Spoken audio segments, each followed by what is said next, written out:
accountability for not doing anything about sexual harassment in their schoolyards, in the classroom, whatever, among students. Okay, this is peer harassment we're talking about.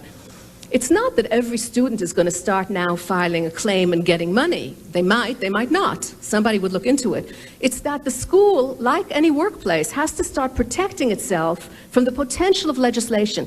How is it going to do that? Is it going to do that by very clearly defining what's legal and what's illegal? No, because they don't know what's legal and what's illegal until a particular case goes to court.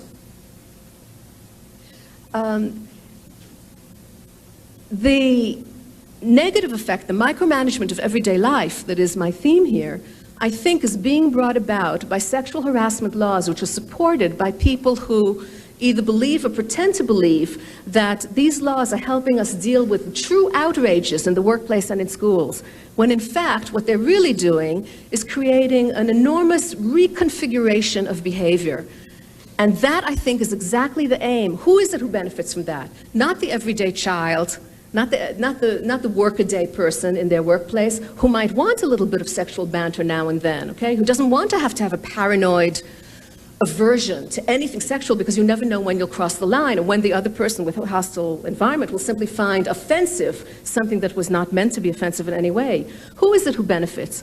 The only people I see as benefiting are those radical extremists who want to disrupt male and female interactions, and they've gotten from the workplace to the college, to the high school, to the grade school, to the kindergarten, and everybody is now on notice.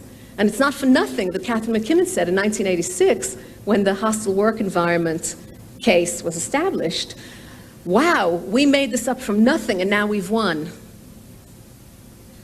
So that is where I think we are at this moment, with a very, very dangerous paradigm in place, laws which, the definition of which is extremely difficult, and yet which are having a clear effect on people's behavior because of the fear of lawsuits. And the only way to avoid them for a school, a workplace, is to shut down all of that talk, gesture, innuendo that might conceivably, in the right time and place, with enough provocation, with enough repetition, with enough offensiveness, rise to the level of an actionable situation.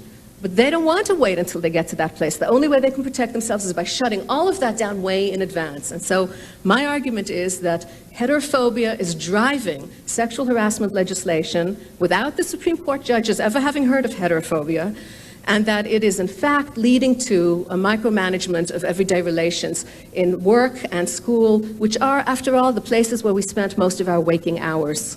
Thank you.